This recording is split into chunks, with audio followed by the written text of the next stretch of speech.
están? Muy buenas tardes, qué gusto saludarlos en una nueva emisión de la UNAM Responde en nuestras instalaciones aquí en TV UNAM, en donde cada día hacemos con mucho gusto este programa para seguir compartiendo con ustedes pues parte del ser y del quehacer de nuestra Universidad Nacional Autónoma de México. Como cada día, también los invitamos a que se pongan en contacto con nosotros a través de nuestras redes sociales. Ustedes ya las conocen, están apareciendo en nuestra pantalla para que nos hagan llegar sus dudas, sus comentarios y sigamos haciendo juntos este programa. Comenzamos.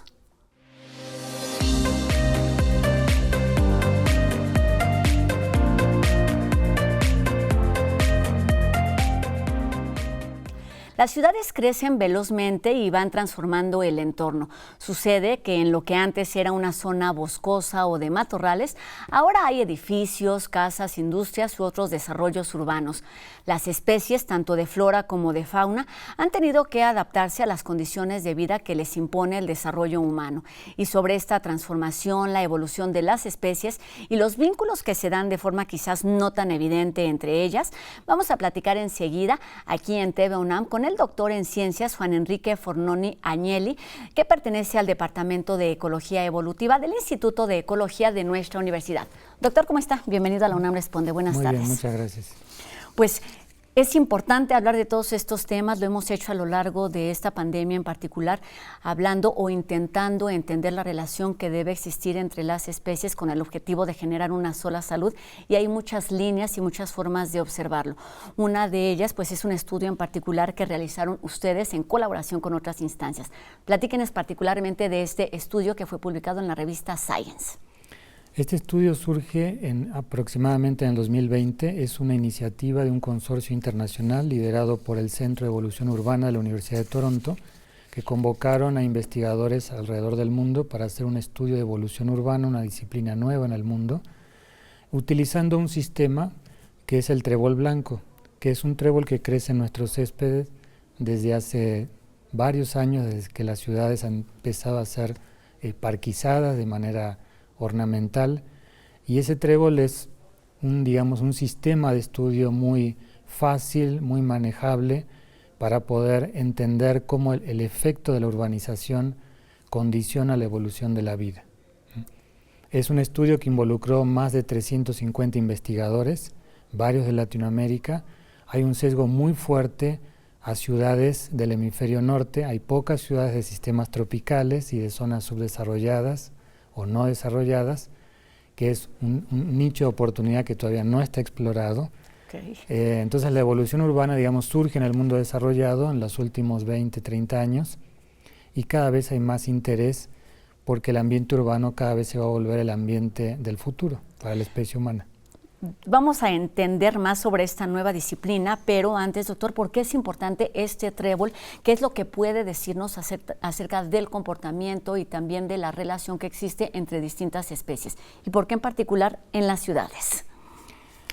Bueno, el ambiente urbano, a medida que se va complejizando, va generando una serie de propiedades, ¿no?, del ecosistema urbano, que las va haciendo única y las va haciendo cada vez más divergente con respecto a los ambientes naturales. Entonces, el sistema urbano se transforma en un laboratorio. Es como si tuviéramos replicado el experimento, ¿no? Un gran laboratorio. Un gran laboratorio a nivel global donde tenemos a las ciudades como réplicas de un experimento y podemos ver si en conjunto las ciudades están dirigiendo la evolución, ¿no?, de las especies en un sentido. ¿Por qué lo están llevando en ese sentido? ¿Y qué factores del ambiente urbano que nosotros como humanos estamos promoviendo están generando esa direccionalidad? Una cualidad o una característica importante entonces es la intervención. ¿Cómo es que se han ido transformando, construyendo estas zonas urbanas, considerando pues que en un principio o hace muchos siglos, nos decía antes de la entrevista, pues el ambiente era completamente distinto, doctor? Bueno, el proceso de urbanización involucra una fuerte fragmentación del hábitat. Las vialidades, las construcciones, la organización urbana implica partir el espacio, compartimentalizarlo. Eso no ocurre en un ambiente natural, ocurre a una escala mucho más grande. Entonces, eso involucra que a las especies que forman parte del ecosistema urbano o que, han tenido la capacidad de invadir y utilizar el ecosistema urbano, tienen que enfrentarse a ese nuevo escenario ecológico, que es todo compartimentalizado y fragmentado. A su vez es un escenario con una gran cantidad de recursos para muchas especies, porque como saben, las ciudades generan una cantidad de basura, nosotros importamos alimento, ¿no?, de fuera de las ciudades, lo consumimos, lo procesamos, generamos basura y eso es una fuente de recursos muy grande para muchos animales que ya lo sentimos como parte de la ciudad, como las cucarachas, las ratas, ¿no?, los mosquitos en algunas zonas del mundo.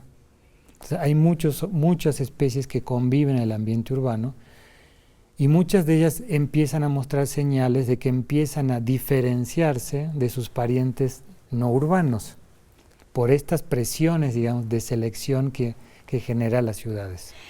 Es decir, tienen pues un comportamiento, una evolución, una dinámica distinta a la natural. También se ven de cierta forma intervenidos por la actividad humana estas especies, doctor.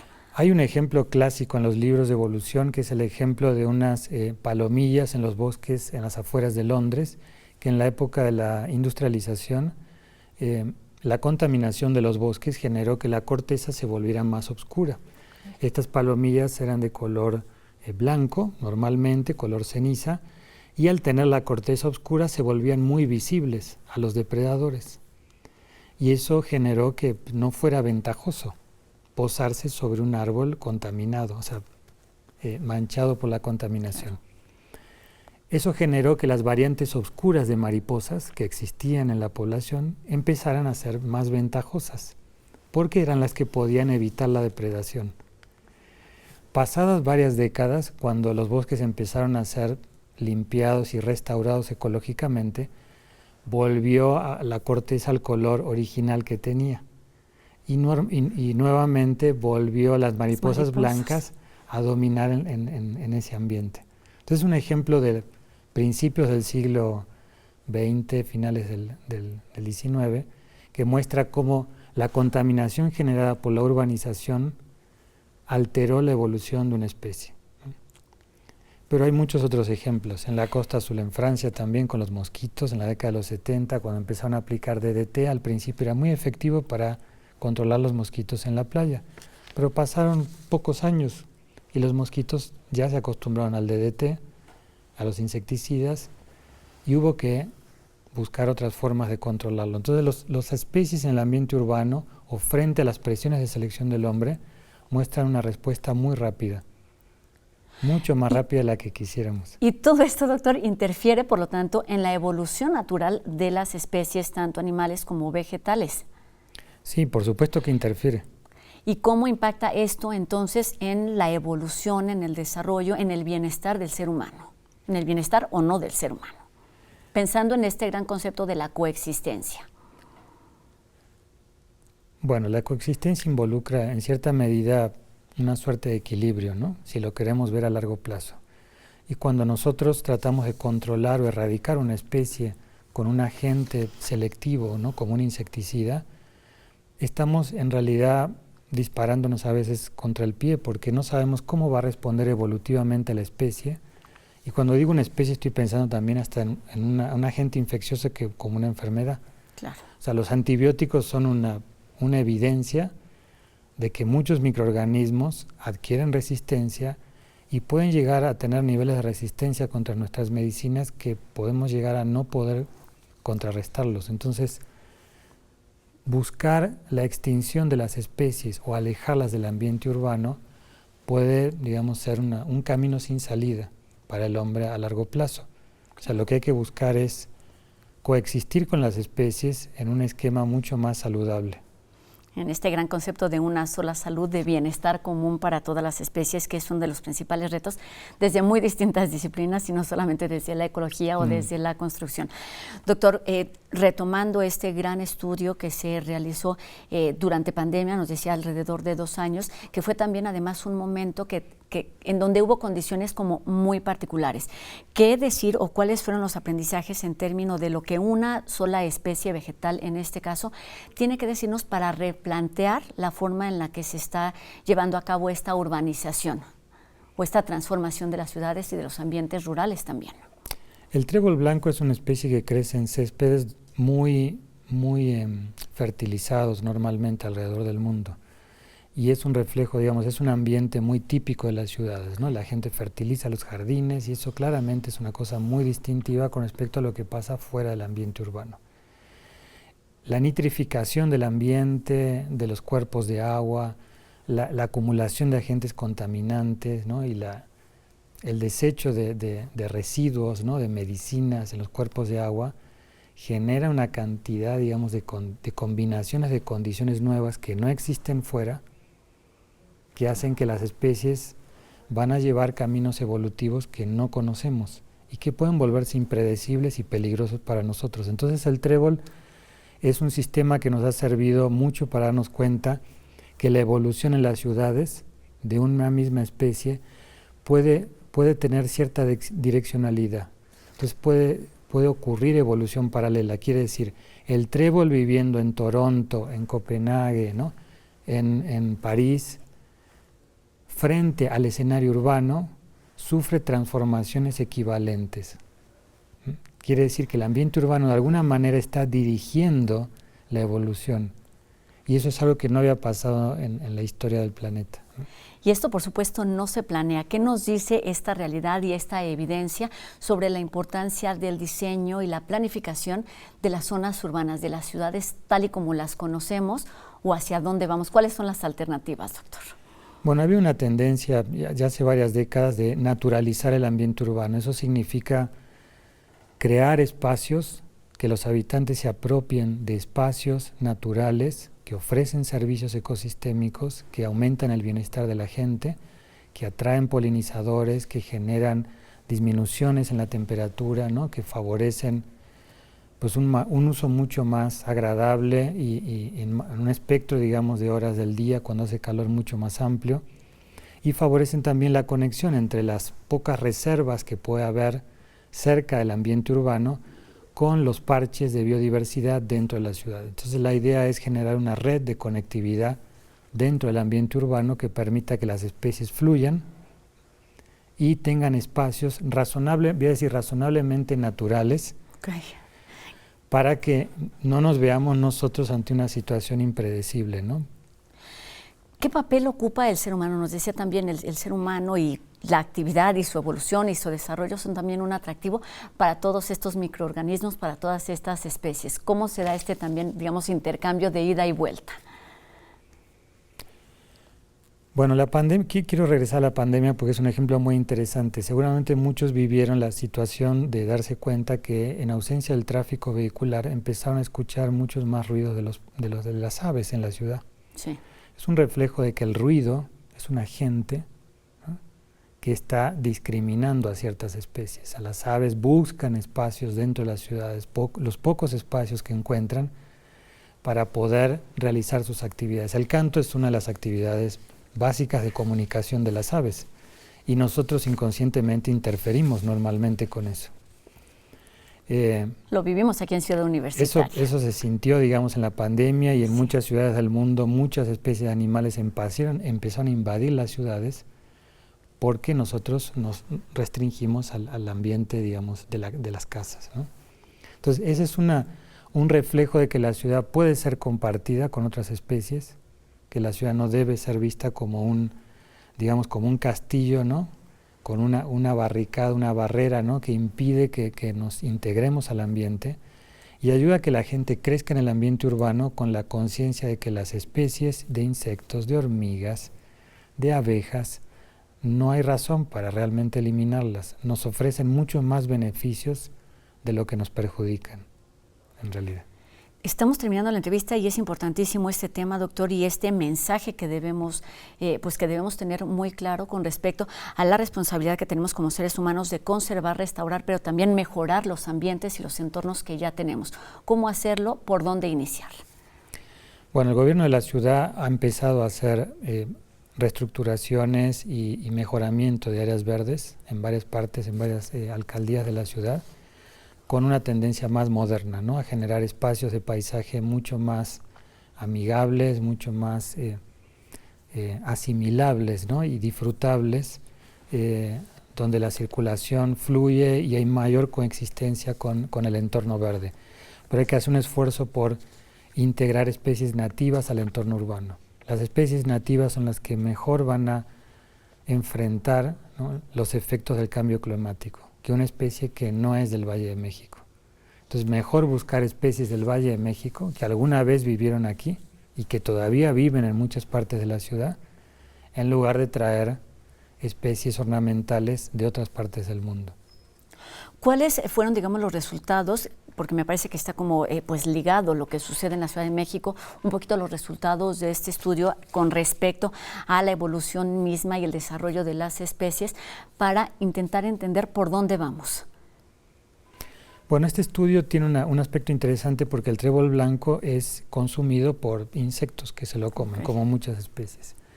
Y en las ciudades el uso de insecticidas y el control de los jardines lo que ha hecho es eliminar, digamos, esa fauna, ¿no?, de insectos, de invertebrados que consumen a las plantas. Entonces el trébol blanco en las ciudades está creciendo, en teoría, en un ambiente con menos presión de herbivoría. Por lo tanto, las defensas que el trébol tiene, que es un compuesto cianogénico, deberían disminuir en el ambiente urbano con respecto a los ambientes más rurales, ¿no? Es parte de lo que el estudio examina y está tratando de entender esos patrones. El reto entonces con respecto a esta nueva disciplina que es la evolución urbana tendría que ver justo eso con la adaptación, con la coexistencia de las distintas especies animales, vegetales y humanas en los entornos ya urbanizados, doctor.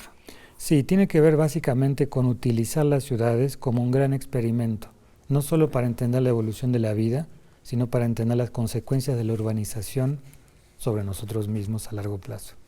Pues a largo plazo y con los efectos que ya estamos viviendo, con estas oportunidades que nos está dando la pandemia en términos, sí, de investigación, pero también de comportamiento. Le agradezco muchísimo estos minutos para la UNAM Responde, doctor en Ciencias Juan Enrique Fornoni Agnelli, quien pertenece al Departamento de Ecología Evolutiva del Instituto de Ecología de nuestra universidad. Muy buenas tardes. Gracias por la invitación. Gracias, doctor.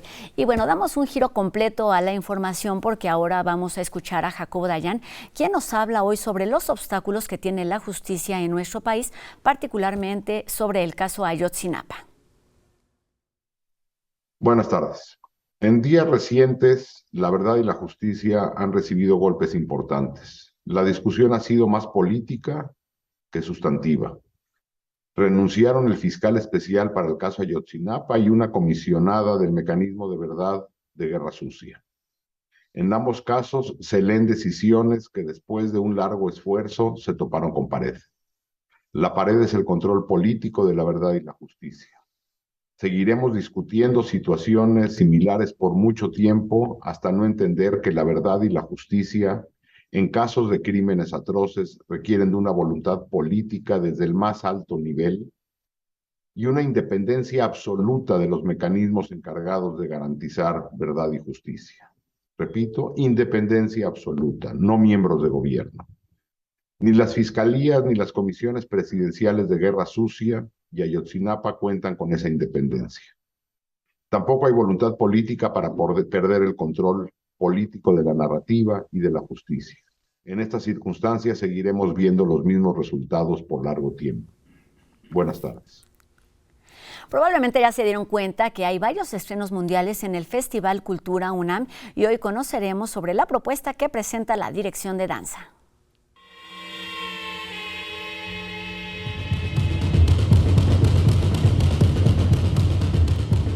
El Festival Cultura UNAM, Danza UNAM, va a tener una participación importante con 7 actividades que incluyen, digamos que el estreno en la Ciudad de México de la más reciente producción de Lucas Avendaño, que se llama Lemniscata. Es una pieza muy interesante porque tiene 14 bailarines en escena. El tema central está alrededor de algo que Lucas denomina mujerismos. Y esto está ligado justo a su origen, él como persona que viene directamente o que está directamente vinculada su origen a la comunidad Muche del área de Tehuantepec en Oaxaca. Lucas ha ido trabajando todo una propuesta performática muy importante donde se nota un posicionamiento político fundamental que hace emerger desde justo su propia historia. Lucas es un coreógrafo que por su formación también como antropólogo va profundo en sus temas y va profundo en sus apuestas. Y en este sentido creo que Lemniscata es un trabajo importante porque también él ha generado la mayor parte de su obra como solista.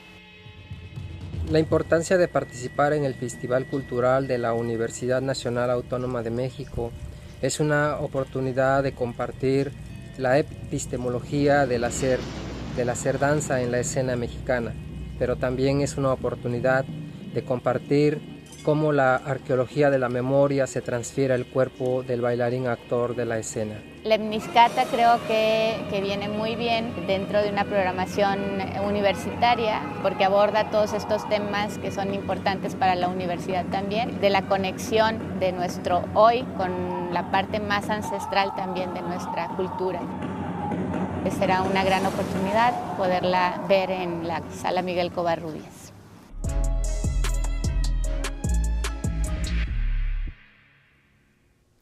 Seguramente ya escuchamos la noticia de que esta semana falleció el gran poeta David Huerta. Enseguida les presentamos un sentido pero muy merecido homenaje al poeta, ensayista y traductor universitario. Escuchemos. Sospecho que esa parte estaba y está dentro de mí, siempre a la escucha de aquella voz, de aquellas órdenes. Camina, avanza por la noche, no tengas miedo, lo estás haciendo bien, yo te acompaño y te digo por dónde. El pasado 3 de octubre murió David Huerta. Las letras mexicanas están de luto, la poesía un poco más huérfana y la UNAM entera con una enorme pena.